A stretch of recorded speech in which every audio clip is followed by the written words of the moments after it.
without being pulled into that strong emotional reaction. You can feel a higher sense of compassion for the people. You can make the calls, but you are not even making the calls with an attachment to the result. You are not attached to bringing about physical changes in the sense that you are not feeling this urge to produce a certain change or to prevent a certain event.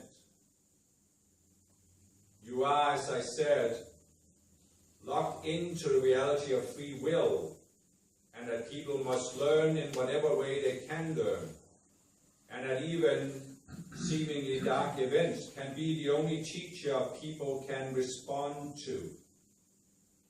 And so, while you are making the appropriate calls, you are not attached to the outcome, because you know that even the calls to the Ascended Masters must be answered with respect for the very complex equation of free will. Truly, you have heard about a group of Ascended Masters called the Great Karmic Board. The calculations they face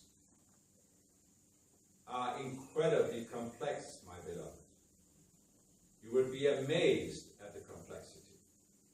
We have mentioned this before, but I want to touch upon it because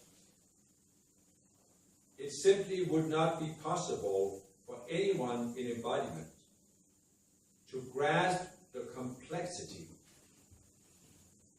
of how karmic ties between people and groups of people must be allowed to be outplayed in certain physical events in order to give the people involved the maximum opportunity to shift their consciousness. You understand what I'm saying? When people do not listen to a spiritual teacher, the only teacher is physical events. And so the Karmic Board is constantly walking this tightrope of allowing physical events to happen that are necessary for people's learning, but doing everything that can be done to prevent that those physical events escalate into a self-reinforcing downward spiral. What you can gain from this is that there are certain events that need to be taken to a certain level for the sake of people's learning. But they may not have to be accelerated beyond that level. And so what you realize from your perspective of being an embodiment on earth is, when you make the calls for a certain situation, you need to respect that the Ascended Masters cannot necessarily stop certain events from happening, because that is necessary for the learning. You simply will not be able to grasp this with the outer mind. And therefore you need to be respectful of the fact that this is beyond your outer comprehension. You do not expect to understand this. You especially do not expect to understand it with a rational mind, because there is no rational reason for it. It is all a reasoning consciousness in people's perception. A certain event can shatter or challenge people's perception filter, but you cannot understand this rationally. You could not even understand it with the current level of science that is so linear, because it is much more multi-dimensional, spherical. So, you need to have that non-attachment where you do not become frustrated or do not feel that your calls are not working, or what's the point because I have made the calls to stop this war and it is still going on. What you need to recognize is that if we take an event like the Holocaust,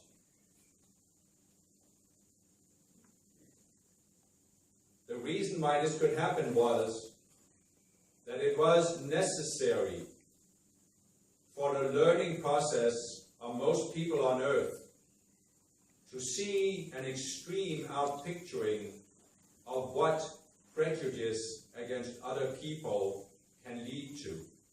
This was not just a racial prejudice against the Jews. The Holocaust challenged the perception filter of many people that it is okay to have prejudices about other groups of people and to generalize that all members of a certain group are bad because a few individuals are bad.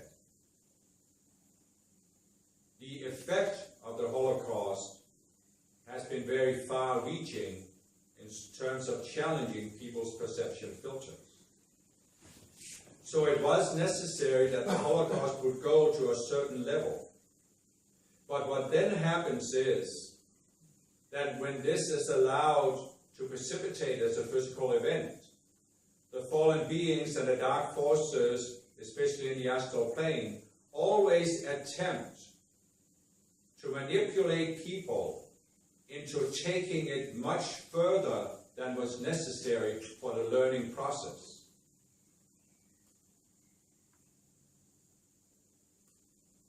The dark forces attempt to escalate the event. You know, for example, that there are situations in the physical octave where air can start swirling, water can start swirling, and there is upheaval, there is movement, there is a chaotic movement. But then a shift can occur, and all of a sudden a vortex is formed that becomes a tornado or a maelstrom in the ocean, or an earthquake on land, or many of these other processes. It is as if there is a turmoil that is visible up until a certain level, and then all of a sudden a shift happens, and now a self-reinforcing spiral has been created, and it just pulls people into it, and they seem to be unable to stop it. This is what the dark forces always attempt to create in any event, in any conflict situation. They always attempt to escalate it by inserting certain ideas in people's minds and by pulling on their emotions so that they act out of hatred or anger against other people, and so that they become completely irrational. And they all get pulled into this blindness.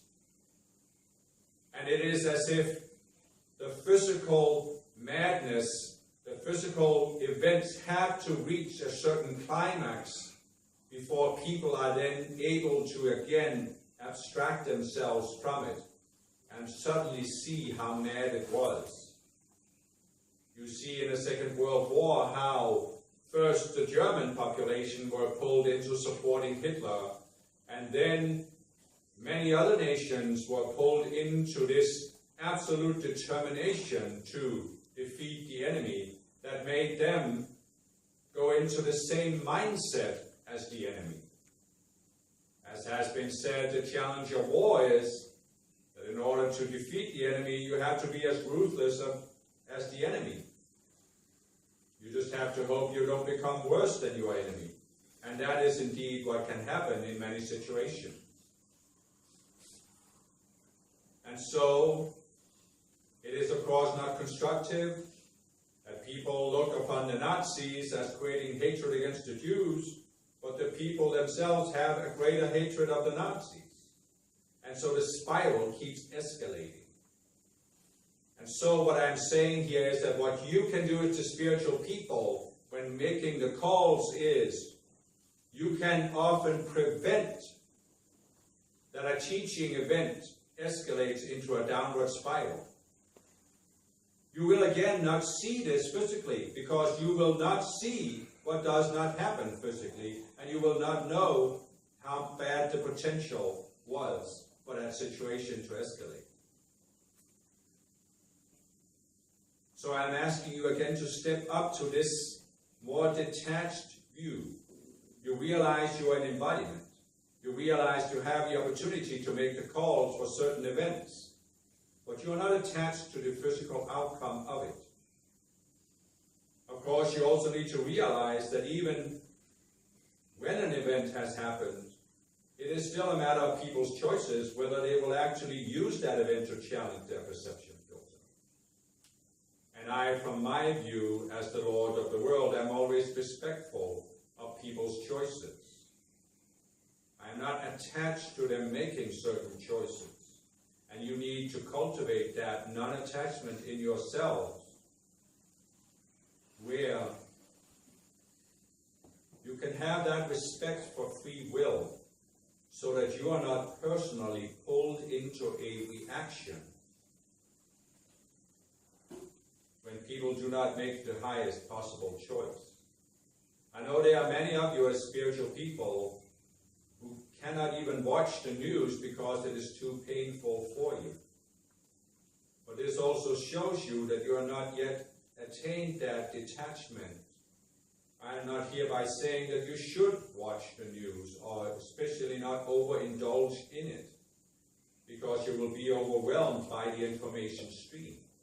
I am only pointing out to you that if you have an emotional reaction where you cannot watch the news, then you can help yourself by contemplating the ideas I have given you of stepping up to this detachment of the Buddha, where you see what is going on without being pulled into a reactionary spiral.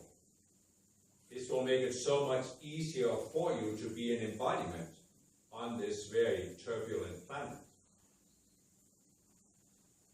You see what I am saying here. There are many people on earth who deliberately, at least at subconscious levels, are not aware of what is going on the planet. They do not want to put their attention on how people are suffering in other parts of the world. This is necessary for you at a certain level because it would disturb you too much.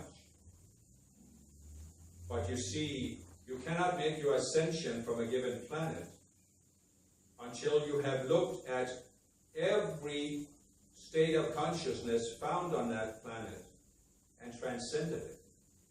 What is the path of walking up through the 144 levels? It is that you must look at every level which corresponds to a certain state of consciousness, and then through a conscious choice, transcend it.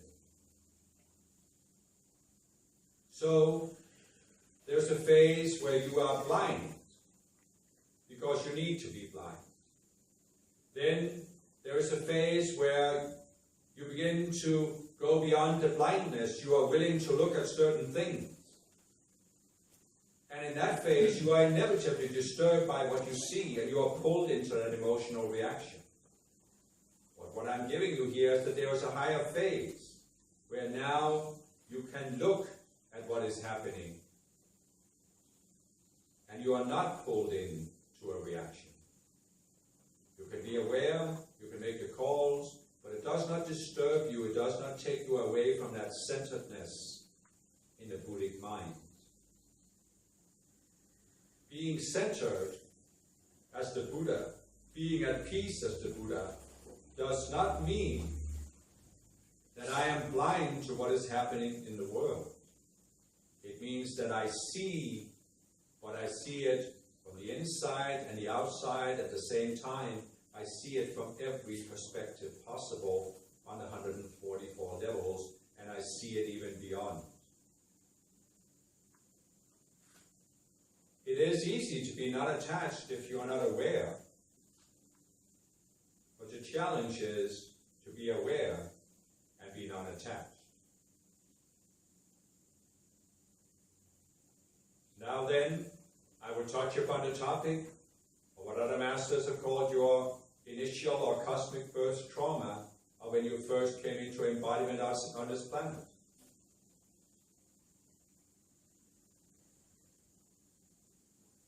Most of you, as I said, have reached a certain level of maturity on other planets before you decided to embody on Earth, but you had not ascended from those planets. So, you still have some unresolved psychology before you came to this earth. And this means that when you first came to this earth, you came here to bring your light. You came here with an awareness of how things are in the higher identity realm and in the spiritual realm. You came here with some awareness of how beings treat each other. And so when you came to this earth, you were shocked at seeing what human beings will do to each other. And you are, of course, still somewhat shocked today. Now, what you have achieved in this conference is that you have found a way to interact with each other that is close to what we do as ascended masters, where we do not have the many ego-playing games, we are not seeking to manipulate, and you have experienced a touch of heaven here. But now you will be going out and going back into your daily lives, and you will be confronted with whatever consciousness is in your lives at this point. So what I want you to consider here is that when you first came to this earth, you came with an intention to bring change. It was a good intention. It was a positive intention. But it was not quite as mature, quite as detached as the Buddhic perspective I have given you. You had a clear intention of changing things. And then when you encountered the density of this realm, you were shocked at what is going on.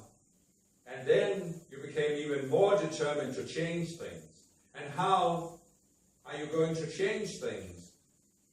By expressing your light on this planet. Now, you had a discussion last night where several of you realized that you had always been afraid of revealing who you are, expressing who you are, expressing your light, because you felt it would be rejected, it would be too much for people. And this is exactly what you almost all did in your first embodiment.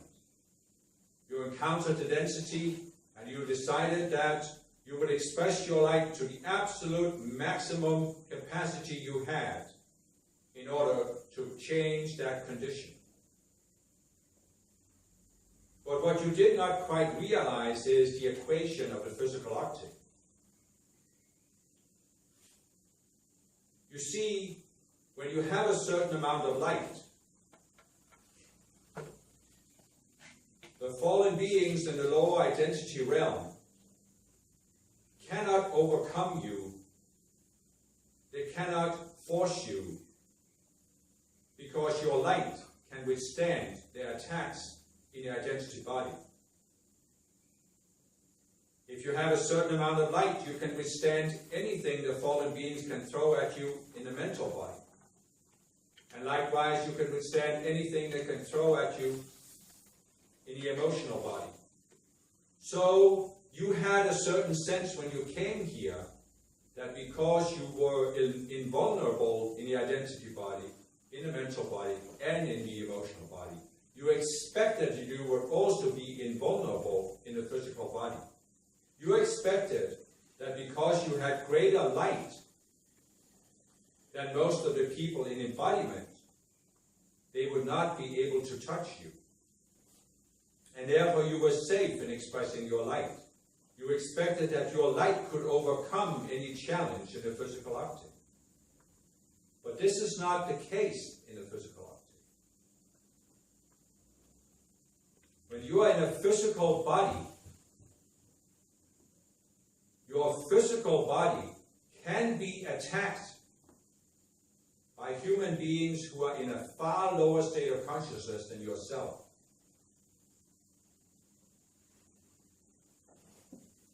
These human beings cannot directly hurt your emotional, mental, and identity bodies, but they can hurt your physical body. And as you know from this planet, there are innumerable methods for producing pain in the physical body.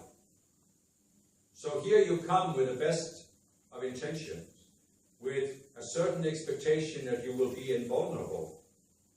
And suddenly, the dark forces in the 3 higher octaves take over the minds of certain people in embodiment, and they use them to kill you, to imprison you, to torture you, and to cause all kinds of pain to your physical body.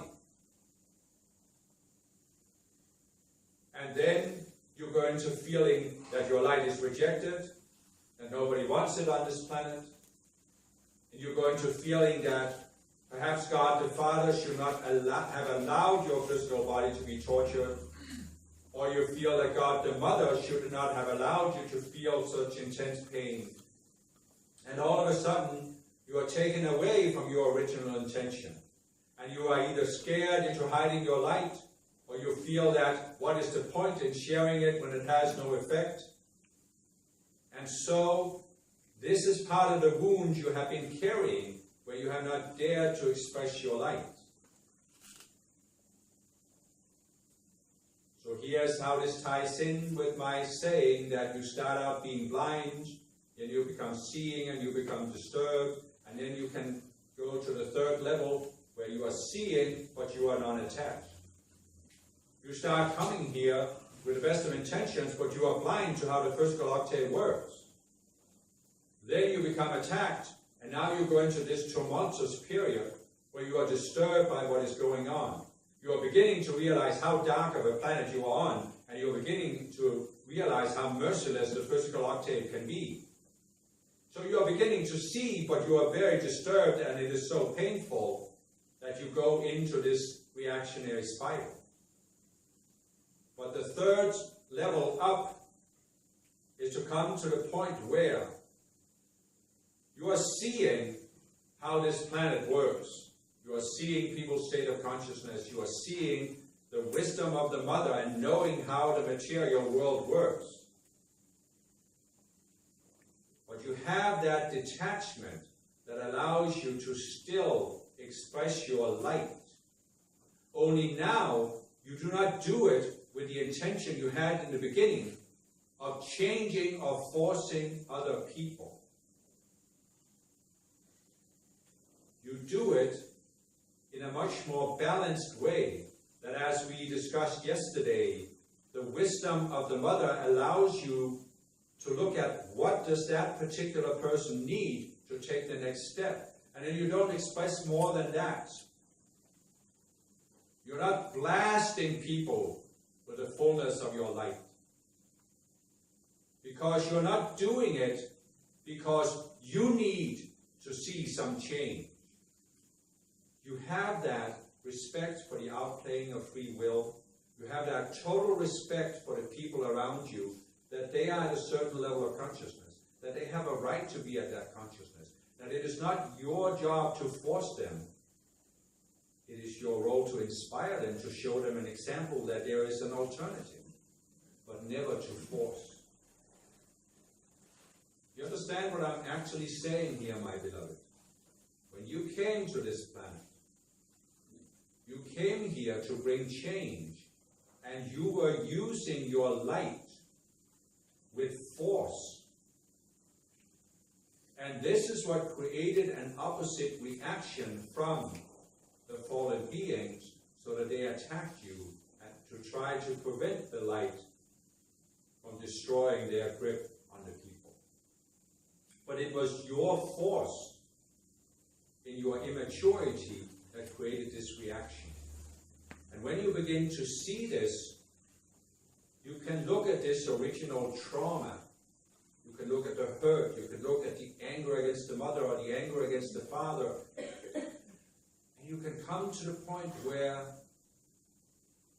you can let it go, because you realize that even though you have experienced much pain to the physical body, even though you have wounds in your soul, your four lower bodies, nothing has touched what we have called the conscious you, because it is still pure awareness. The pure awareness of the Buddha that sees but is not attached. You see the events that are happening on earth, but it cannot pull you into a reaction. And therefore you suddenly realize that what has happened and been done to your physical body has indeed affected your emotional body, your mental body, and your identity body. But it is not the dark forces who have directly influenced your three higher bodies. It is your reaction that has influenced the three higher bodies. And by transcending, by accelerating yourself beyond that reaction, you again come to that point where you are invulnerable to the dark forces in the three higher bodies. And when you have the detachment in the physical uptake, where you're not seeking to force others, you will also be, in a certain sense, invulnerable at the physical level. And then you can begin to truly fulfill your mission by sharing your light rather than seeking to force it upon others. This is the inner peace that has been attained in the past by very few people. But that should not stop you from attaining it in the present age. For you are, many of you, mature life streams. What I'm talking about here is not some far-flung level that is high above your present attainment. I'm not talking about that this could take decades for you to achieve this non-attachment. For many of you, it is just a slight turn of the dial of consciousness, a slight switch. For some of you, it would require several shifts, but it is certainly something where if you can hear and read this message, you are capable of making the switch. Those who were not capable would not have been willing to read or hear to this point.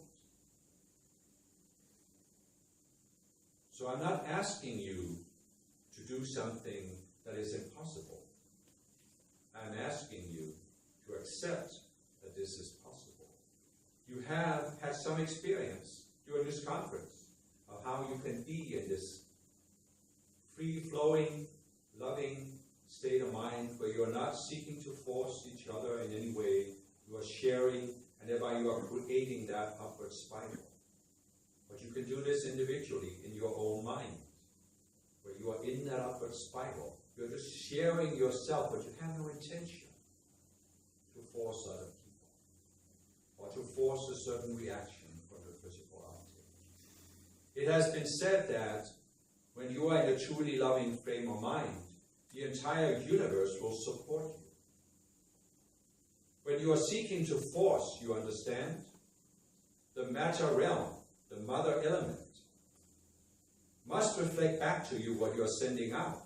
And you experience that as an opposing force. And then you think that the mother is opposing you. But when you are no longer seeking to force, then what will the matter realm reflect back to you? Only that which supports the expression of your light, of your being, of your individuality, and your further growth on the spiritual path.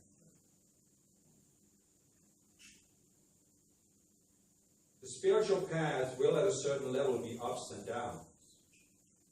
But there can come a point where you go beyond the ups and downs. And it is not still staying, but a steady progression. You see that, as Mother Mary has explained, there are always the swings, the oscillations, because you're in the physical uptake. But they're not taking you from one stop to another crisis, to another terrible event. They are just swinging, but there's an upward movement so that you are taken up in an ascending spiral. You realize that the fallen beings have put a fear in you that they can destroy you. They can stop your path. They can take you on a false path. But can go beyond that fear where you realize that you are constantly moving in an upward spiral. And you know that no force in the 4 octaves of earth can stop that.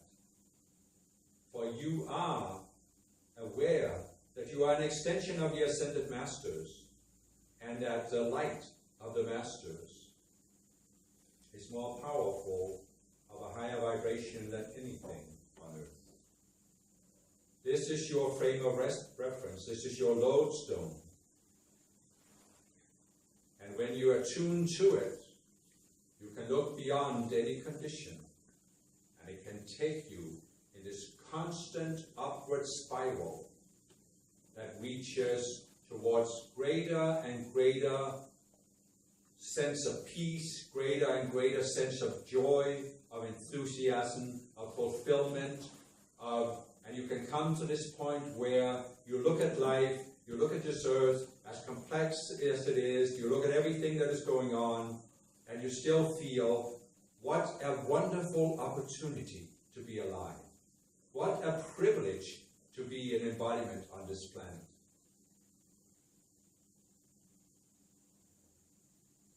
This is not easy for many people to attain. There are many people who can hardly even dare to envision that they could attain it, but it is possible. You can come to a point where you look at this planet, and whether you stay in embodiment or ascend,